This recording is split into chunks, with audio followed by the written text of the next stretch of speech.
Assalamualaikum warahmatullahi wabarakatuh. Kali ini kita akan membahas materi terkait pengembangan kecerdasan emosi di lingkungan kerja.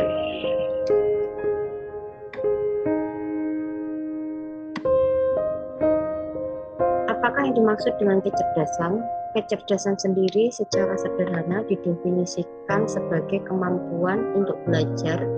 Secara umum meliputi kemampuan untuk mempelajari sesuatu, belajar dari sesuatu, memahami sesuatu, dan berinteraksi dalam suatu lingkungan tertentu. Lingkungan yang dimaksud di sini misalnya menyangkut orang-orang di sekitarnya seperti di lingkungan keluarga, lingkungan kerja, maupun lingkungan di masyarakat. Secara khusus, kemampuan tersebut meliputi beradaptasi dengan lingkungan yang baru atau kemampuan untuk berubah pada kondisi yang sedang berlaku. Kapasitas pengetahuan dan kemampuan untuk mempelajarinya, kapasitas berpikir sebab akibat, kapasitas menganalisis, mengevaluasi, dan mengambil tindakan, kapasitas berpikir secara original dan mengembangkannya. Dalam membentuk kecerdasan spiritual, kita yang pertama adanya kecerdasan. Di sini terkait kemampuan untuk menguasai pengetahuan, belajar dan memahami, kemampuan untuk menerapkan pengetahuan untuk memecahkan masalah, dan kemampuan dalam abstract reasoning, yaitu kemampuan untuk menganalisis informasi dan memecahkan masalah yang kompleks berdasarkan tingkat pengetahuan yang dimiliki. Apakah IQ sendiri atau intelligence quotient merupakan skor tingkat kecerdasan seseorang yang secara umum digambarkan dalam kurva distribusi normal. Di sini terlihat ada kurva serta rentang dari IQ seseorang. Kemudian kecerdasan minimal bagi mahasiswa memahami ilmu-ilmu dasar dan terapan sesuai dengan departemen masing-masing, mengetahui berbagai permasalahan, memiliki solusi alternatif pemecahan masalah. Untuk kecerdasan emosional sendiri atau emotional intelligence (EI) adalah kemampuan untuk mengidentifikasi, mengevaluasi, menentukan dan mengontrol emosi dirinya sendiri dari yang lainnya dan dari kelompoknya. Tidak hanya dirinya sendiri yang merupakan kemampuan minimal.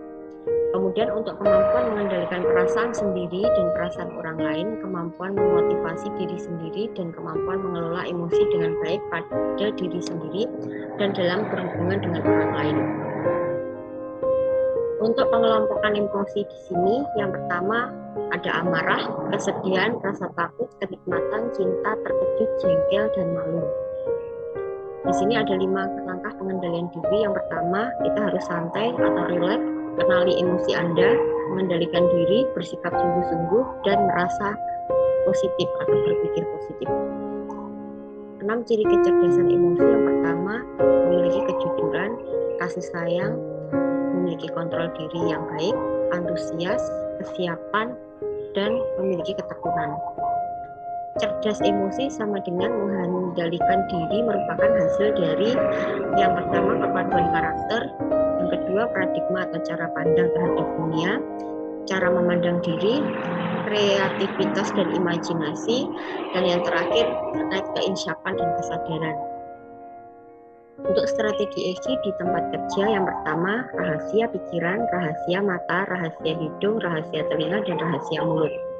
Sedangkan hambatannya untuk membangun EQ sendiri, perasaan dan tindakan tidak sehat, menghancurkan hubungan, persekongkolan, rasa tidak aman dan terancam, gunjingan, pengkondisian negatif, tidak membiarkan sesuatu berlalu begitu saja.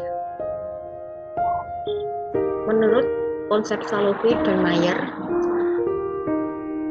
dengan ability model bahwa EI meliputi yang pertama menerima dan mengolah emosi. Di sini merupakan kemampuan untuk mendeteksi dan menggambarkan emosi melalui wajah, gambar, suara, dan objek, termasuk emosi pada dirinya sendiri, yang merupakan kemampuan dasar. Kedua, memanfaatkan emosi, yakni kemampuan dalam mengontrol emosi untuk memfasilitasi berbagai aktivitas kognitif seperti berpikir dan menyelesaikan masalah yang tergantung mood. Kemudian yang ketiga, memahami emosi, kemampuan untuk menguasai bahasa emosi dan melakukan pertimbangan terhadap hubungan yang kompleks bermacam-macam emosi. Keempat, mengelola emosi, kemampuan mengelola emosi baik diri sendiri maupun lainnya untuk mencapai tujuan tertentu, baik positif maupun negatif. Kemudian ada mixed model, ini menurut Goleman 1988 tentang EI, kepedulian terhadap diri sendiri, kemampuan untuk mengetahui emosi dirinya sendiri, kekuatan, kelemahan, pendorong, menilai dan tujuan, serta menyadari dampaknya terhadap orang lain atau lingkungan. Kemudian yang kedua, mengatur diri sendiri, kemampuan untuk mengontrol dan mengarahkan emosi pada kondisi-kondisi tertentu dan beradaptasi terhadap perubahan lingkungan. Yang ketiga, ada kemampuan sosial. Di sini kemampuan untuk menggerakkan orang sesuai dengan arah yang diinginkan. Ada empati, kemampuan mempertimbangkan perasaan orang lain terutama saat membuat keputusan. Dan yang terakhir, motivasi, menjadi pendorong untuk mencapai tujuan tertentu. Pengertian kecerdasan spiritual atau SQ. Kecerdasan spiritual sendiri adalah kecerdasan yang menghadapi dan memecahkan persoalan makna dan nilai, yaitu kecerdasan untuk menempatkan perilaku dan hidup kita dalam konteks makna yang lebih luas dan kaya. Kecerdasan untuk menilai bahwa tindakan atau jalan hidup seseorang lebih bermakna dibandingkan orang lain. Dengan kata lain, kita dapat memaknai setiap persoalan yang kita hadapi sehingga setiap perjalanan hidup kita penuh dengan makna di balik semua masalah yang ada. Kapan kita menggunakan kecerdasan spiritual atau SQ? Yang pertama, ketika kita dihadapkan dalam sebuah masalah, maka kita mengaktifkan yang IQ dan SQ untuk memberikan solusi. SQ sendiri digunakan untuk menjawab mengapa kita melakukan solusi tersebut dan apakah solusi yang kita lakukan akan bermanfaat bagi kehidupan kita dan orang lain.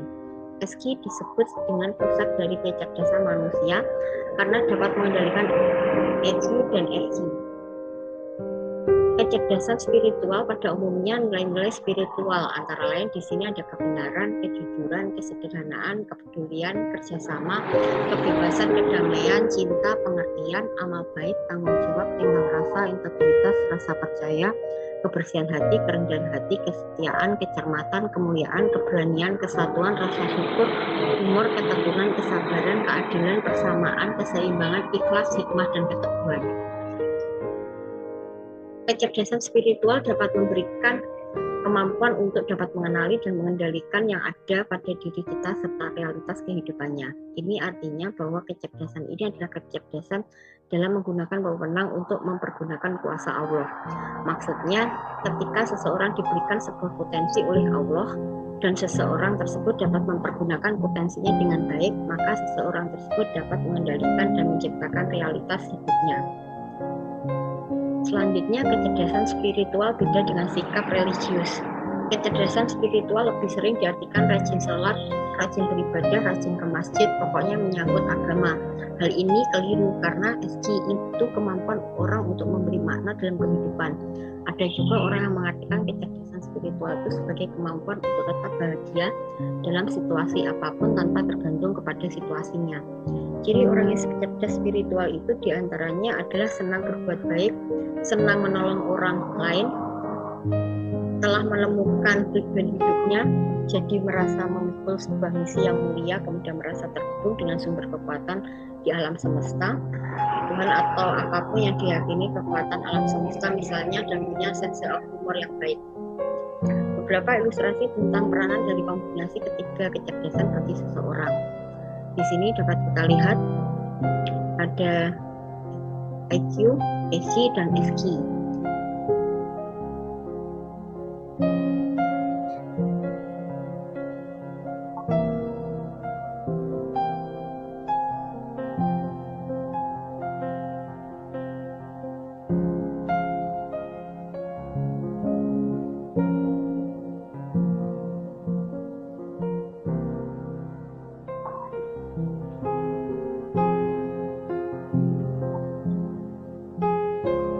Ada 12 prinsip untuk membangun sikap agar menjadi lulusan sukses.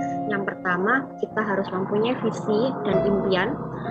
Berpikirlah positif, berani bertindak atau buang rasa takutmu. Kemudian berani berubah, fokus, afirmasi, hargai waktu, membina hubungan baik, disiplin, bertanggung jawab, bersemangat, persisten atau gigih. Demikian perkuliahan kali ini, ada kurang lebihnya, mohon maaf. Terima kasih. Akhirul kalam, wabillahi taufiq wal hidayah. Wassalamualaikum warahmatullahi wabarakatuh.